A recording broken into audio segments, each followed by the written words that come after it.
10 o'clock in the morning. The Persian Gulf, an Iranian Kilo-class submarine, broke the surface of the green water, exactly 1,000 meters ahead of the USS Gerald R. Ford. This was not a routine encounter. It was a deliberate act of defiance. The American carrier strike group had no idea that for the next 6 hours, the world would hold its breath. The sun was a white disk in a cloudless sky. The air felt heavy, with the scent of salt and diesel. At 3,300 tons, the diesel-electric submarine sat low in the waves. It was a dark and jagged shape against the blue horizon. It was not transmitting a radar signature. It was not responding to radio hails. It simply existed in the middle of the most contested waterway on Earth. The Gerald R. Ford was leading a carrier strike group on a scheduled transit. This was meant to be a show of force. It was a demonstration of freedom of navigation, but the rules of navigation assume that both sides want to avoid a collision. The Iranian submarine was breaking those rules. It was playing a tactical game with a nuclear-powered giant. On the bridge of the Gerald R. Ford, the atmosphere shifted in seconds. Captain Miller stood at the forward windows. He looked through his binoculars at the black hull. The distance was closing rapidly. 1,000 meters is a very short distance for a 100,000-ton aircraft carrier. Captain Miller turned to the officer of the deck. Hard to port, increase speed to 5 knots, signaled the escort destroyers to move into screen positions. The officer of the deck responded immediately. Hard to port. Aye, sir. Signaling the destroyers now. The massive carrier began to groan. The deck tilted slightly as the rudders bit into the water. The wake of the ship curved, like a giant white scar across the sea. Below the flight deck, thousands of sailors felt the shift. They did not know why. The ship was turning. They only knew it was not a planned maneuver. 10:05 in the morning. In the Combat Information Center, the darkness was lit by blue and green monitors. Tactical displays showed the carrier turning. A red icon marked the position of the Iranian submarine. It was designated as Sierra 1. A radar technician spoke. Sir, Sierra 1 is still not moving. No electronic emissions. No engine noise on sonar. He is just sitting there. The tactical action officer leaned over the display. Confirm. Is he armed? The technician checked the data. Outer torpedo doors are closed, sir. He is not in a firing posture, but he is directly in our path. Inside the Iranian submarine, the experience was different. Commander Abbas stood in the small control room. The air was cool and smelled of hydraulic fluid. He could hear the distant thrum of the American carrier through the hull. It sounded like a freight train passing through the water. He did not look at his crew. He looked at the depth gauge. It read 0 meters. One of his officers spoke softly. Commander, the Americans are turning. They are moving to bypass us. Abbas nodded once. Stay on the surface. Keep the engines at 0. We are a mountain. They must go around the mountain. 10:10 in the morning. The USS Arleigh Burke moved forward. The destroyer took a position between the carrier and the submarine. This was a protective shield. The crew of the destroyer could see the Iranian sailors on the deck of the submarine. The Iranians were standing still. They were not wearing life jackets. They were not manning weapons. They were simply watching the American ships move past them. This was the beginning of a strategic deadlock. If the Americans fired, they would be the aggressors. If they stayed, they were being held hostage by a single diesel boat. The political stakes were rising, as fast as the morning temperature. The morning was still quiet. It would not stay that way. 10:15 in the morning. The bridge of the USS Gerald R. Ford. Rear Admiral Richardson stepped onto the bridge. The air was cool. The humming of the air conditioning was the only constant sound. He did not look at the charts first. He looked at the horizon. He could see the dark shape of the submarine. It looked like a splinter in the water. The captain spoke. Admiral, he surfaced right in our path. 1,000 meters. We had to break formation to avoid him. Richardson nodded. Has he said anything? Nothing. We have tried every frequency. Bridge to bridge. International distress. Even the underwater telephone before he surfaced. Total silence. Richardson looked at the tactical plot. The carrier was now moving at 5 knots. The escort ships were circling like wolves. Launch the Seahawk. I want eyes on that deck. I want to know if they are preparing to scuttle, or if this is a show. 2 minutes later, the flight deck roared. An MH-60R Seahawk helicopter lifted off. Its call sign was Guardian 1. The pilot banked hard toward the submarine. 10:20 in the morning. Inside the Seahawk, the sensor operator looked at his screen. The thermal camera was zoomed in on the Iranian vessel. Guardian 1 to control. I have visual. I see 5 personnel on the casing. They are not armed. They are just standing there. They are looking right at us. The sensor operator paused. Wait. Sir. They are holding something. It looks like a banner. No. It is a sign. Handwritten. The bridge of the carrier went quiet. Guardian 1. Can you read the sign? Negative. Not yet. Coming lower. I am at 50 feet. 10:25 in the morning. On the deck of the Kilo-class submarine, the wind from the helicopter rotors whipped at the Iranian sailors. They did not move. Their uniforms were stained with grease. One man held a piece of white plywood. On it, large black letters had been painted. Commander Abbas watched from the open hatch. He felt the spray of the sea on his face. He knew the Americans were filming him. He knew they were analyzing his heart rate if they could. He did not care. He had a mission. It was not a mission of war. It was a mission of presence. The Americans wanted the Gulf to be their lake. Abbas was here to remind them it belonged to his people. He looked up at the helicopter. He did not wave. He did not shout. He simply waited. 10:30 in the morning. In the Combat Information Center of the USS Gerald R. Ford, the tactical officer gasped. A new contact appeared on the sonar screen. It was not the submarine. It was something else. It was coming from the deep water. It was moving fast. The sonar technician yelled, "Contact! Bearing 090. New submerged contact. It is not Iranian. It is too fast for a kilo." The room froze. The admiral turned to the display. "Identify it." "I cannot, sir. It just appeared. It is moving at 40 knots. It is heading straight for the carrier." The admiral looked at the captain. The situation had just changed from a standoff to a crisis. The black water was no longer empty. 10:35 in the morning. The Combat Information Center of the Gerald R. Ford. The room was a cave of electronic humming. The blue light of the consoles reflected off the sweat on the faces of the crew. The new contact was moving fast. It was a torpedo, or a high-speed submersible. The tactical action officer spoke clearly. "Guardian 1, do you have a visual on the water surface at bearing 090? The pilot of the Seahawk responded, "Negative. Water is clear. No wake, no bubbles. If it is a torpedo, it is running deep." The captain of the Ford watched the distance between the carrier and the Iranian submarine. It was now 800 meters. The carrier was turning. But a ship that size does not turn on a dime. It slides. It drifts. The tactical math was simple and terrifying. If the carrier continued its turn, its stern would swing directly into the path of the submarine. 10:40 in the morning. On the bridge of the USS Arleigh Burke, Commander Sarah Vance watched the green icon on her glass display. Her ship was the Shield. "Engine room. Give me flank speed. We are going to intercept that contact." The Arleigh Burke surged forward. Its 4 gas turbine engines roared. The bow of the destroyer lifted out of the water. It was a wall of steel moving at 30 knots. It was positioning itself between the carrier and the unknown threat. Inside the Iranian submarine, Commander Abbas felt the vibration of the American destroyer. It was a deep, thumping rhythm. He knew what it meant. He looked at his sonar operator. The operator shook his head. "Commander, there is nothing in the water. No torpedo, no second submarine." Abbas frowned. "Then what are the Americans hunting?" The operator adjusted his headset.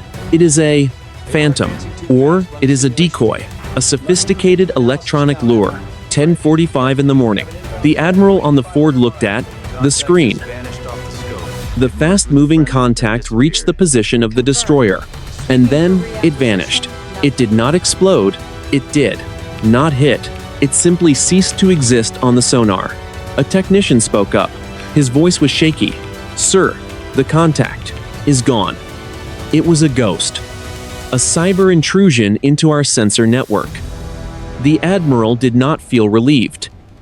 He felt manipulated. They are testing our response times. They are seeing how we move when we are stressed. He looked out the window. The Iranian submarine was still there. It had not moved a centimeter. The carrier was now 600 meters away. The massive hull was broadside to the submarine. The Gerald R. Ford was a massive target. 11 o'clock in the morning. The sun was at its peak. The heat on the flight deck was intense. The carrier had stopped its turn. It was now sitting, dead in the water. Two giants were staring each other down. One was a city of 5,000 people. The other was a steel tube with 60 men. The Iranian sailor on the deck held his sign higher. The helicopter pilot zoomed in again.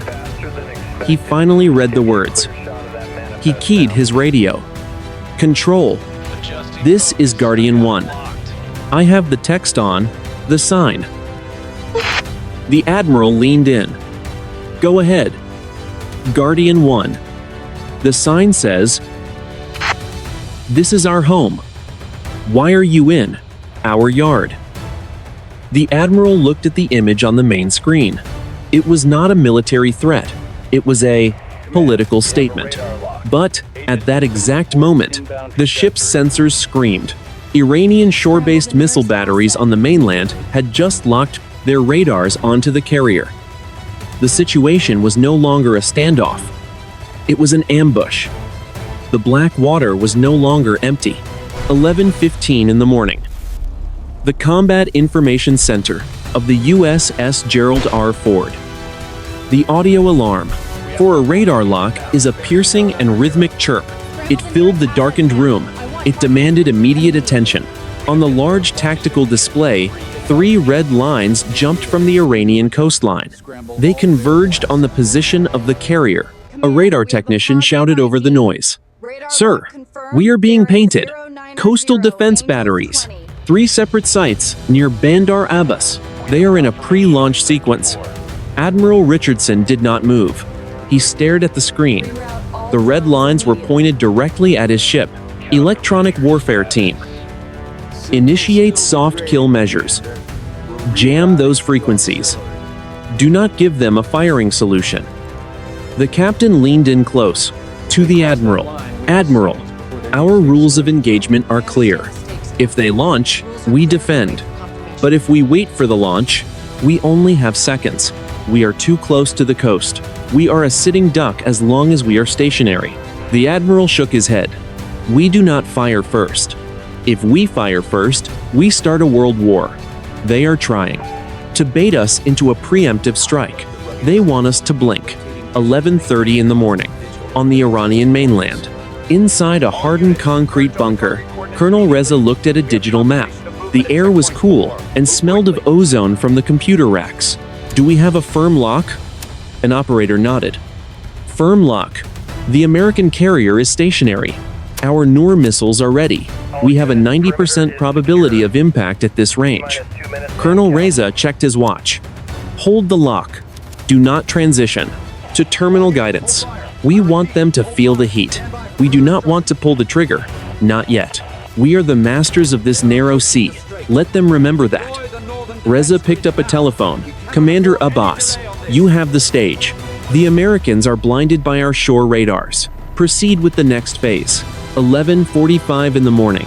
On the surface of the Gulf, the USS Arleigh Burke was still positioned between the carrier and the Iranian submarine. The distance was now less than 100 meters. The destroyer was backing down its engines to maintain position. The water between the two vessels was a churn of white foam and green waves. Suddenly, the Iranian submarine began to move. It did not dive. It did not retreat. It engaged its electric motors and began to turn. It was moving toward the destroyer. Commander Sarah Vance watched from the wing of the bridge. He is coming right at us. Sound the collision alarm. All hands to brace stations. The massive black bow of the Kilo-class submarine cut through the water. It was moving at 3 knots. It was a slow and agonizing approach. The American sailors on the deck of the destroyer held onto the railings. They watched. As the steel hull of the submarine grew larger, there was a low and resonant boom. It was not an explosion. It was the sound of 2,000 tons of steel striking 9,000 tons of steel. The submarine had just bumped the hull of the USS Arleigh Burke. 12 o'clock noon. The collision was minor, but the symbolism was massive. An Iranian vessel had physically struck an American warship in international waters. On the bridge of the fort, the captain looked at the admiral. "Sir, that is an act of aggression. We have a physical strike on a screen ship. The shore batteries are still locked on us. I am requesting permission to arm our point defense systems and prepare for an immediate counter-battery strike." The admiral looked out at the horizon. He could see the black shape of the submarine hugging the side of his destroyer. It looked like a parasite. Wait, look at the submarine deck. The Iranian sailors were no longer standing still. They were moving quickly. They were carrying heavy crates from the interior of the boat onto the casing. They were not manning guns. They were opening the crates. The admiral grabbed his binoculars. What are they doing? 12:05 in the afternoon. The Persian Gulf. The crates on the deck of the Iranian submarine were opened with practice speed. The Americans watched through the lens of the Seahawk helicopter. They expected to see man-portable air defense systems or rocket launchers. They saw something far more effective in modern warfare. The crates did not hold weapons. They held tripods, high-definition cameras, satellite uplink arrays. Within minutes, the Iranian crew had established a live broadcast station on the narrow casing of the submarine. They were filming the USS Arleigh Burke from a distance of only 5 meters. From their low angle, the American destroyer looked like a massive, aggressive wall of steel. 12:15 in the afternoon, Admiral Richardson watched the live feed on a monitor in the Combat Information Center. The footage was already appearing on international news networks. The headline on the screen read, "American destroyer strikes Iranian vessel in territorial waters." The admiral felt a cold weight in his chest. They are manufacturing a crisis. That bump was intentional. They wanted the footage of a collision to show the world we are the aggressors. The captain of the Ford paced the small space. "Sir, the shore batteries are still locked on us. If we move to push that submarine away, it will look like we are attacking a filming crew. If we stay, they continue to broadcast this narrative. We are being paralyzed by a camera lens." 12:30 in the afternoon. Inside the Pentagon, thousands of miles away, the chairman of the Joint Chiefs of Staff looked at the same feed. The room was filled with senior analysts. The digital clock on the wall showed the time in Washington and the time in the Gulf. A civilian advisor spoke. "Sir, the State Department is receiving calls from every capital in the region. The Iranians are claiming we are blocking their submarine from a legitimate search and rescue mission. They are saying we rammed them to prevent them from helping a sinking DOA." The chairman did not look away from the screen. "Is there a sinking Dow?" "We have no reports of one, sir. But in the world of social media, the report does not matter. The image does. And the image shows our destroyer leaning over their boat. 1 o'clock in the afternoon. The heat in the Gulf reached 42 degrees Celsius. On the deck of the USS Arleigh Burke, the sailors in their flash gear were drenched in sweat. They could hear the Iranian crew shouting. The Iranians were not shouting insults. They were shouting for help. They were performing for the cameras. Commander Sarah Vance stood on her bridge wing. She looked down at the Iranian commander, Abbas. He was standing near a camera. He looked up at her and offered a small, professional nod. It was the look of a man who knew he had won the first round. Vance keyed her radio to the admiral. "Admiral, I have a situation. One of the Iranian crew members is climbing onto our hull. He is carrying a camera. He is attempting to board the Burke." The admiral responded instantly. "Do not use lethal force. Use fire hoses. Use anything non-lethal. But do not let him on that deck. 1:15 in the afternoon, the water cannons on the Arleigh Burke erupted. A massive stream of seawater hit the Iranian sailor, knocking him back onto the submarine casing. On the live broadcast, it looked like American sailors were washing an unarmed man into the sea. In that moment, the Iranian shore batteries transitioned from a search lock to a fire control lock. The chirping in the American cockpits turned into a steady, high-pitched scream. The trap was not made of steel. It was made of light and data. And the most dangerous moment was still 30 minutes away. 12:05 in the afternoon. The Persian Gulf. The crates on the deck of the Iranian submarine were opened with practice speed. The Americans watched through the lens of the Seahawk helicopter. They expected to see man-portable air defense systems or rocket launchers. They saw something far more effective in modern warfare. The crates did not hold weapons. They held tripods, high-definition cameras, satellite uplink arrays. Within minutes, the Iranian crew had established a live broadcast station on the narrow casing of the submarine. They were filming the USS Arleigh Burke from a distance of only 5 meters.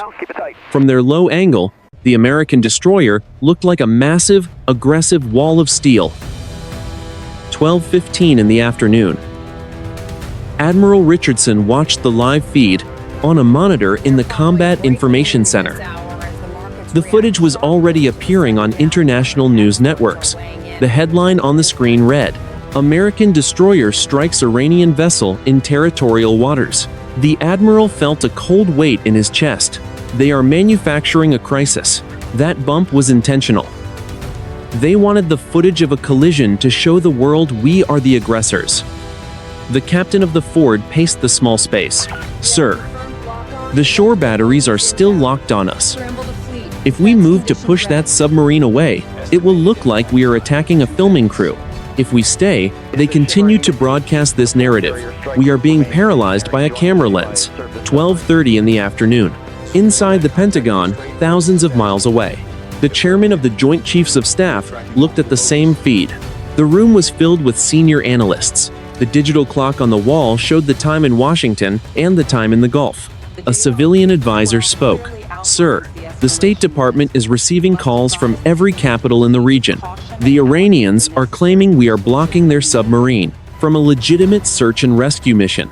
They are saying we rammed them to prevent them from helping a sinking dhow." The chairman did not look away from the screen. "Is there a sinking dhow? We have no reports of one, sir." But in the world of social media, the report does not matter. The image does. And the image shows our destroyer leaning over their boat. 1 o'clock in the afternoon. The heat in the Gulf reached 42 degrees Celsius. On the deck of the USS Arleigh Burke, the sailors in their flash gear were drenched in sweat. They could hear the Iranian crew shouting. The Iranians were not shouting insults. They were shouting for help. They were performing for the cameras. Commander Sarah Vance stood on her bridge wing. She looked down at the Iranian commander, Abbas. He was standing near a camera. He looked up at her and offered a small, professional nod. It was the look of a man who knew he had won the first round. Vance keyed her radio to the admiral. "Admiral, I have a situation. One of the Iranian crew members is climbing onto our hull. He is carrying a camera. He is attempting to board the Burke." The admiral responded instantly. "Do not use lethal force. Use fire hoses. Use anything non-lethal. But do not let him on that deck." 1:15 in the afternoon. The water cannons on the Arleigh Burke erupted. A massive stream of seawater hit the Iranian sailor, knocking him back onto the submarine casing. On the live broadcast, it looked like American sailors were washing an unarmed man into the sea. In that moment, the Iranian shore batteries transitioned from a search lock to a fire control lock. The chirping in the American cockpits turned into a steady, high-pitched scream. The trap was not made of steel. It was made of light and data. And the most dangerous moment was still 30 minutes away. 1:30 in the afternoon. The Combat Information Center of the Gerald R. Ford. The audio alarm was no longer chirping. It was a solid wall of sound. A high-pitched scream that signaled a lethal threat on the mainland. 6 Iranian Nor missiles were now active. Their seekers were searching for the massive heat signature of the aircraft carrier. The tactical action officer shouted, "Master arm is on. Aegis is in automatic response mode. If they launch, the ship will fire." Admiral Richardson stood perfectly still. His hands were gripped behind his back. "Negative. Override automatic. I want manual control of the vertical launch system. Do not fire until I give the word. Sir, if they launch, we have less than 90 seconds of flight time. I know the math. Override." 1:31 in the afternoon. Inside the Iranian missile bunker, Colonel Reza watched the countdown. The primary radar had a perfect lock. The American carrier was a massive target on his screen. It was not moving. It was a stationary bullseye. His finger hovered over the launch key, ready to fire on my command. Target 1, the carrier. Target 2, the destroyer. An operator looked up. "Colonel, the Americans have activated their jamming. Our signal is degrading. Increase power. Burn through it. We only need 5 seconds of clear signal." 1:32 in the afternoon. On the deck of the USS Arleigh Burke, the Phalanx close-in weapon system began to move. The Gatling gun rotated with a robotic, whirring sound. It tracked the Iranian submarine at point-blank range. The barrels were lowered until they were pointed directly at the bridge of the Kilo. Commander Sarah Vance watched from the wing. She could see Commander Abbas. He was looking up at her through his binoculars. He was not hiding. He was standing on the casing. He was a human shield for his own boat. Vance keyed her radio. "Admiral, the submarine commander is on deck," without killing him personally. The Admiral did not respond. He was watching the countdown on his own screen. 1:33 in the afternoon. The heat was suffocating. The air felt like it was made of lead. Across the Gulf, thousands of sailors and soldiers were waiting for a single spark. One nervous finger. One mechanical failure. One mistake. The Admiral looked at the tactical display. The red lines from the coast were pulsing. They were seconds away from becoming solid. That would mean the missiles were in the air. 5 seconds to launch, the technician called out. 4, 3. The Admiral closed his eyes. He prepared to give the order that would change the map of the Middle East. 2, 1. The world was about to break. 1:35 in the afternoon. The Persian Gulf. The silence that followed the countdown was louder than the alarms. On the mainland, the red lines on the radar screens did not turn into missile tracks. The launch did not happen. Instead, the fire control radars of the Iranian coastal batteries suddenly went dark. In the Combat Information Center of the Gerald R. Ford, the tactical action officer stared at his screen. "Sir." They dropped the lock. "All batteries are returning to standby mode. The threat is fading." The Admiral exhaled a breath he had been holding for a lifetime. Why? What changed? 1:36 in the afternoon.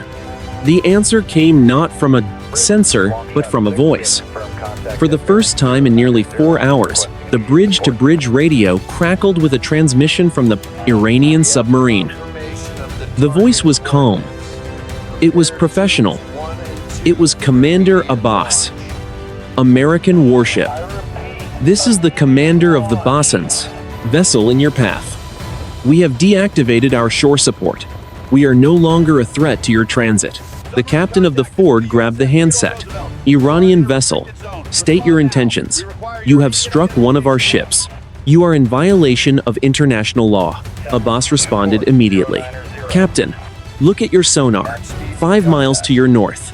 Beyond the horizon of your current radar scan, there is a civilian tanker, the Golden Star. It has suffered a catastrophic engine room explosion. It is venting crude oil. It is sinking. My boat was the only vessel close enough to hear the internal hull collapse before it surfaced." 1:38 in the afternoon. The Admiral turned to the sonar team. "Find that tanker. Now."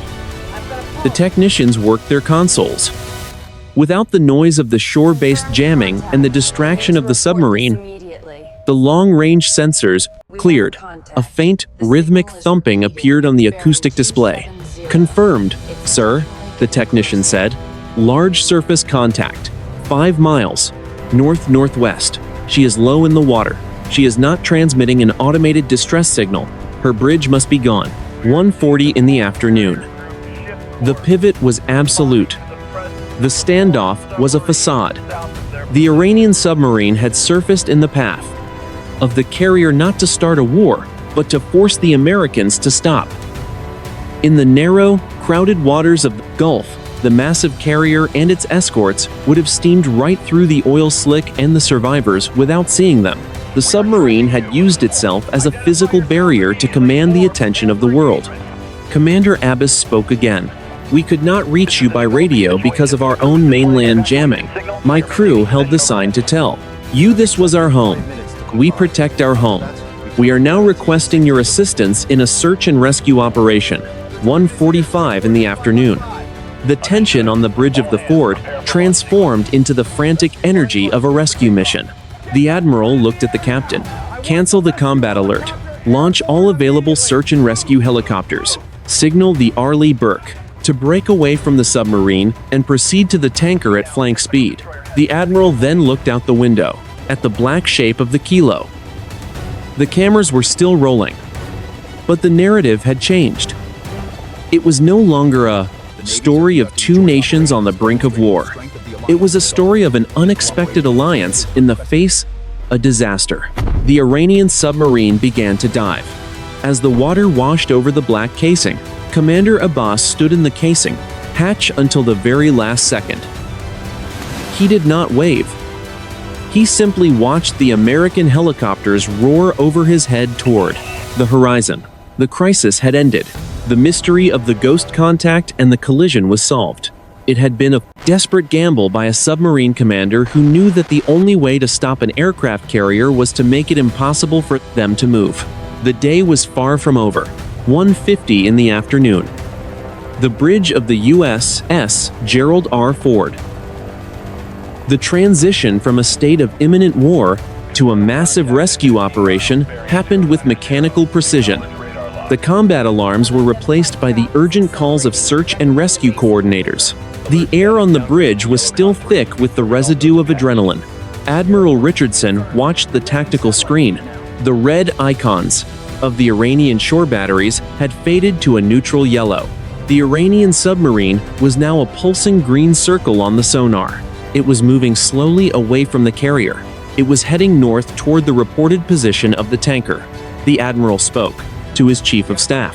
"I want a full sensor sweep of the area where that ghost contact appeared. If there is a sinking ship, I want to know why our long-range radar missed it until the Iranian commander pointed it out." The chief of staff looked at a separate monitor. "Sir, the atmospheric conditions, the heat inversion over the water is creating a massive ducting effect. It is bending our radar waves. The smoke from the Golden Star is likely being trapped under a layer of hot air. To our sensors, that ship was invisible behind a wall of distorted energy." 2 o'clock in the afternoon. The Seahawk helicopter, Guardian 1, reached the coordinates of the Golden Star. The pilot, Lieutenant Miller, looked down at the sea. The pilot keyed his radio. "Control. Guardian 1. I have the Golden Star in sight. It is a disaster. The entire aft section is engulfed in black smoke. The vessel is listing 15 degrees to starboard. I see survivors in the water. At least 20 personnel. They are surrounded by a growing oil slick." The controller on the Ford responded. "Guardian 1, copy. Are there any other vessels in the immediate vicinity?" The pilot paused. "Affirmative. The Iranian Kilo-class submarine has just resurfaced 200 meters from the tanker. They are launching inflatable boats. They are already pulling people out of the water." 2:15 in the afternoon. Inside the Iranian submarine, Commander Abbas stood on the bridge of the sail. He was no longer looking through binoculars at the Americans. He was looking at the burning hulk of the tanker. The heat was so intense he could feel it on his skin from across the water. One of his officers shouted from below, "Commander, we have recovered 6 sailors. They are Indian and Filipino nationals. They say the engine room exploded without warning. The fire spread to the lifeboats before they could launch." Abbas looked toward the southern horizon. He saw the gray shapes of the American destroyers approaching at high speed. The wake of the USS Arleigh Burke looked like a white blade cutting the sea. Abbas spoke to his radio operator. "Inform the Americans we are establishing a casualty collection point on the northern side of the wreck. We will coordinate our small boats with their helicopters. No weapons are to be unholstered. This is a Red Cross deck now." 2:30 in the afternoon. The USS Arleigh Burke arrived on the scene. Commander Sarah Vance watched as her own rescue teams lowered rigid-hull inflatable boats into the water. For the first time in history, American sailors and Iranian sailors were operating in the same patch of water. They were not aiming rifles. They were reaching out to pull burned and shivering men from the oily waves. On the bridge of the ford, the captain turned to Admiral Richardson. "Admiral, the news feeds are shifting.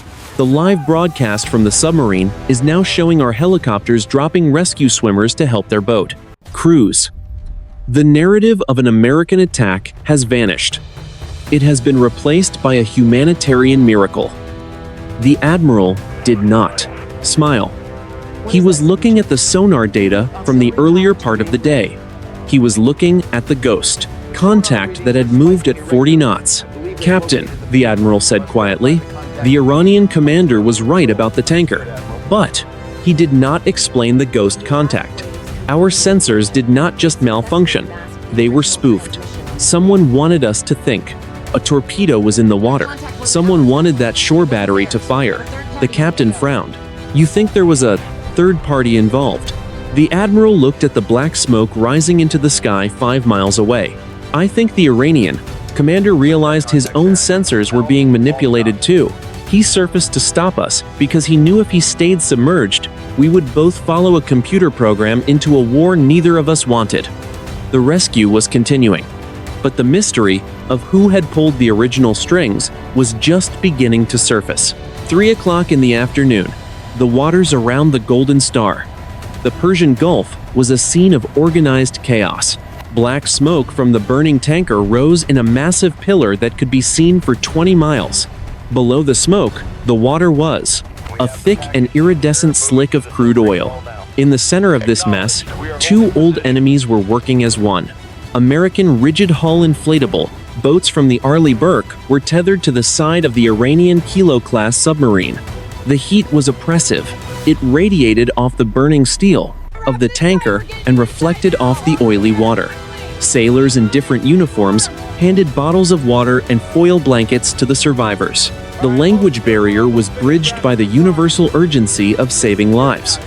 The Iranian sailors used their submarine as a stable platform for medical triage. The American helicopters provided the heavy lift for the critically injured. 3:20 in the afternoon. The Combat Information Center of the USS Gerald R. Ford. The room was quieter now. The screaming alarms had been silenced, but the tension had not left the faces of the electronic warfare team. They were digging through the recordings of the morning. They were looking for the digital fingerprint of the ghost contact that had nearly started a war. The senior analyst spoke to the Admiral. "Sir, we have isolated the signal. The 40-knot contact that appeared on our sonar was not a physical object.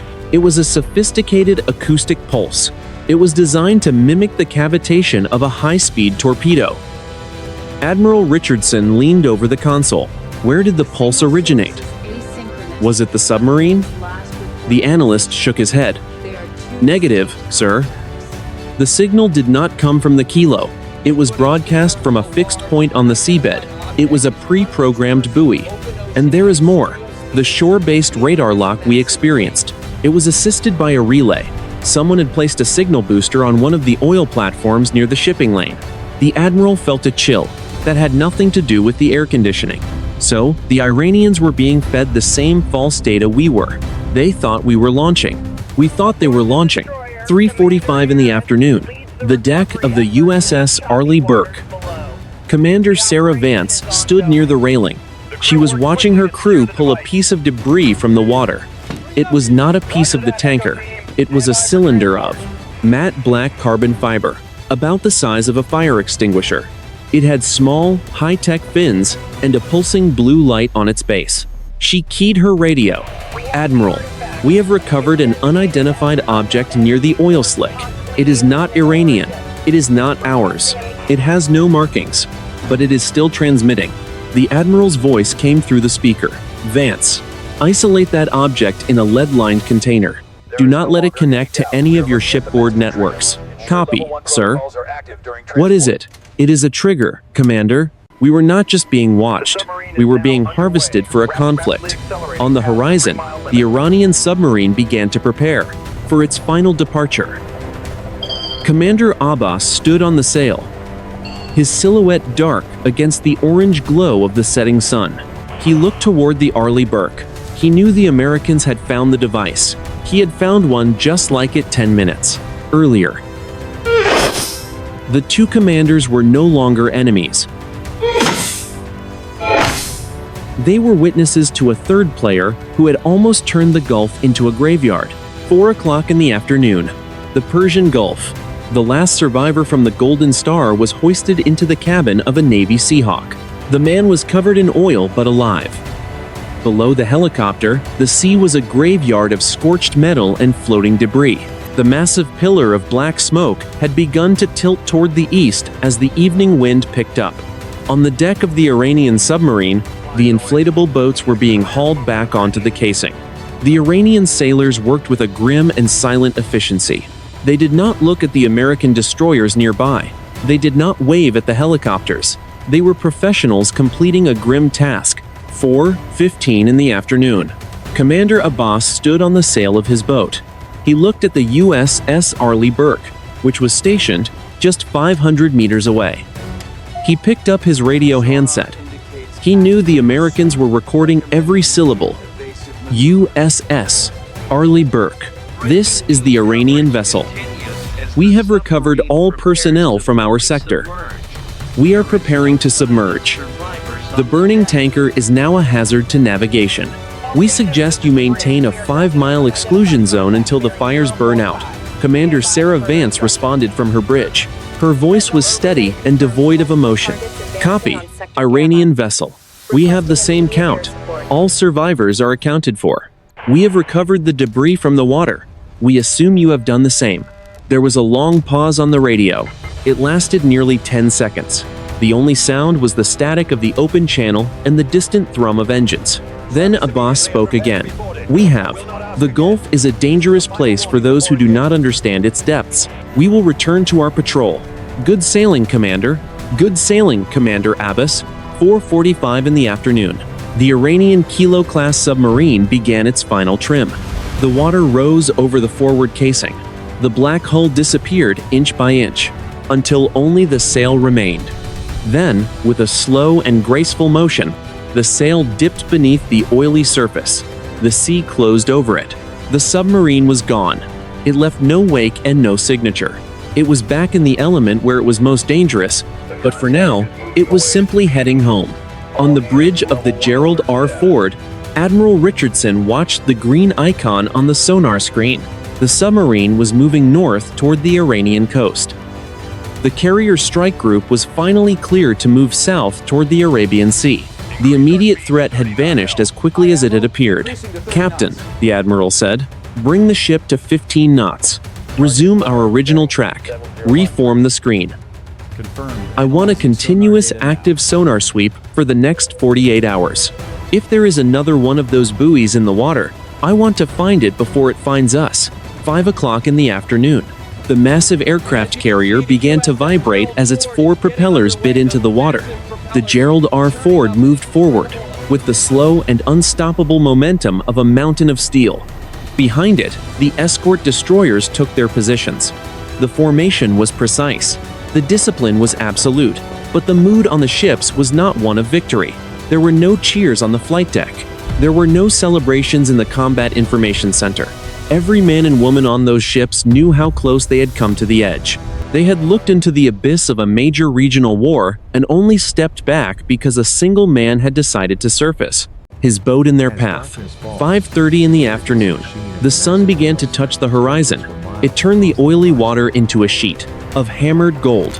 The burning tanker was now a distant smudge of black on the skyline. The Gulf was returning to its natural state of uneasy quiet. But the silence was different now. It was the silence of a mystery that was yet to be solved. The crisis of the standoff was over. The investigation into the third party that had tried to trigger a war was just beginning. 10 o'clock in the evening. The Persian Gulf. The USS Gerald R was now 60 miles south of the burning tanker. The carrier moved through the black water like a floating city of steel and light. On the flight deck, the roar of jet engines had been replaced by the steady hum of the ship's massive generators.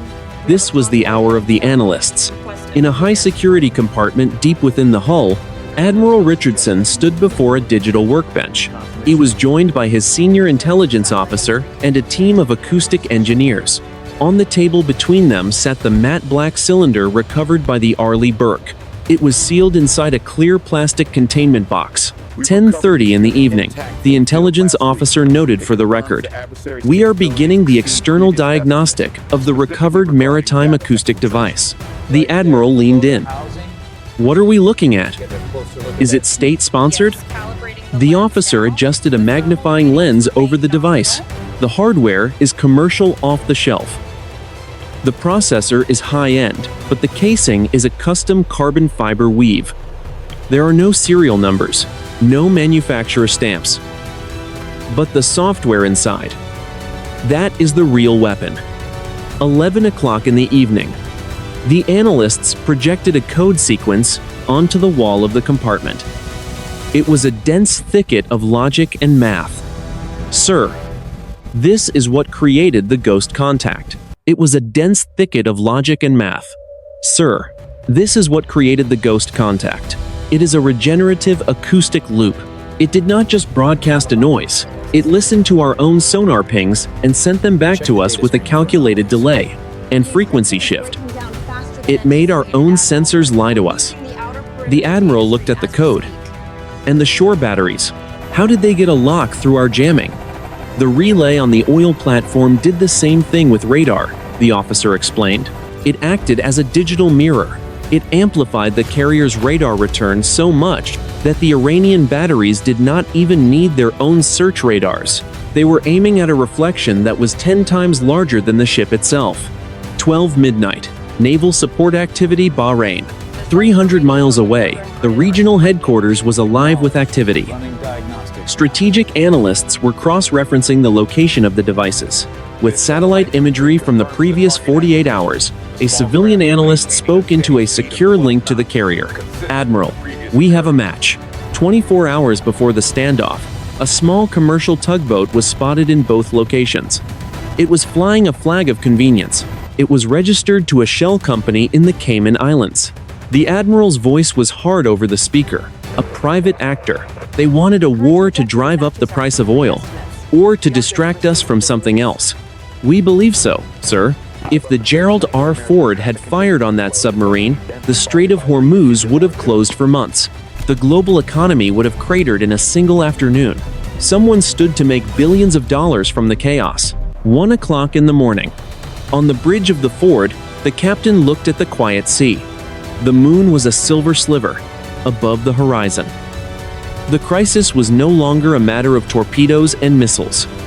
It was a matter of forensic accounting and shadow networks. The admiral returned to the bridge. He looked at the empty seat where the navigator usually sat. "We almost did it, Captain.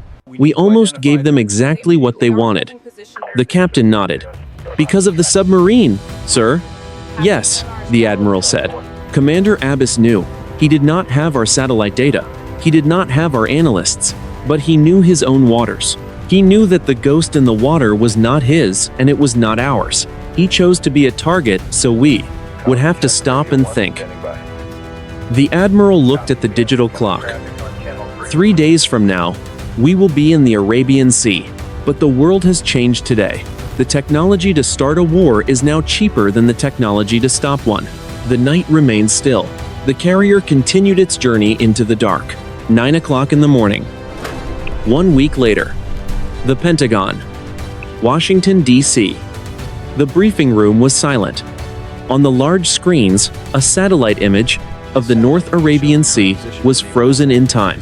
It showed the USS Gerald R moving south. Far to its north, a tiny black speck represented the Iranian Kilo-class submarine.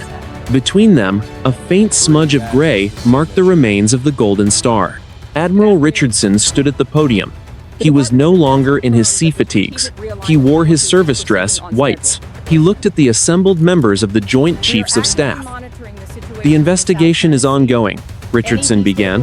His voice was steady and carried the weight of the sea. "We have traced the financial trail of the maritime acoustic devices to a private military corporation based in Eastern Europe. They were hired through 3 layers of shell companies. Their objective was not a military victory. It was a market disruption. They wanted to trigger a conflict that would spike global energy prices by 400% in a single day." The chairman of the Joint Chiefs leaned forward. "And the Iranian response? How do we categorize it now?" "Strategic restraint," Richardson replied. "Commander Abbas did not surface to humiliate us. He surfaced to break the digital loop that was feeding both our fleet's false data. He used a physical presence to override a digital lie. If he had stayed submerged, our automated systems would have eventually reached a launch threshold. He chose to put his boat and his crew at risk to prevent a war that neither of our nations had actually authorized." 2:30 in the afternoon, Tehran, Iran. In a quiet office overlooking the city, Commander Abbas sat across from a senior official of the Revolutionary Guard. The room was simple. A Persian rug on the floor, a portrait on the wall, a tray of tea on the table. The official spoke softly. "The Americans are calling it a rescue mission. Their media is showing our sailors working alongside theirs. Some in the ministry are not happy. They say you missed an opportunity to show our strength." Abbas set his teacup down. "We showed the greatest strength of all. We showed that we are the masters of our own house. We proved that we can see through the tricks of those who want us to fight for their profit. I did not lose a single man. I did not lose my boat. And the Americans know exactly who stopped them." The official nodded slowly. "You have been recommended for a commendation, but it will be a quiet one. We cannot celebrate a peace that we do not officially acknowledge." "I do not need a medal," Abbas said. "I need the Gulf to remain a sea for sailors, not a playground for ghosts." 5:15 in the evening, the Pentagon. The briefing was concluding. Admiral Richardson looked at the final slide of his presentation. It was a photograph taken from the Seahawk helicopter. It showed the deck of the Arleigh Burke and the casing of the Kilo-class submarine side by side. It was a rare moment of clarity in a world of gray zone warfare. "Strategic assessment," Richardson said. "The era of pure kinetic warfare is being replaced by something more dangerous. We are entering an age where third-party actors can use cheap digital tools to manipulate nuclear-powered states. Our greatest vulnerability is no longer our hull strength or our missile range. It is our reliance on sensors that can be turned against us." A general at the back of the room spoke up. "What is the lesson for the fleet, Admiral?" Richardson paused. He thought of the black hull of the submarine bumping against his destroyer. He thought of the handwritten sign held by a man he had never met. "Professional judgment," Richardson said. "Technology can provide us with 1,000 data points, but it cannot provide us with wisdom." In the Strait of Hormuz, we were saved by 2 commanders who decided to look out the window instead of at their screens. Modern warfare is decided not by who fires first, but by who chooses not to fire at all. We must ensure our officers have the courage to wait, even when the machines are screaming for blood. The meeting adjourned. The room emptied. The lights dimmed. The screens went dark. 600 miles away, in the deep water of the Indian Ocean, the USS Gerald R. continued its mission. Somewhere in the green waters of the Gulf, a Kilo-class submarine did the same. They were adversaries again. They were rivals in a dangerous game. But they both knew the truth of what had happened on that hot afternoon. They had held the line, and for now, the line was still there. The morning was quiet, the sea was still. For the first time in a week, the world felt like it was on solid ground.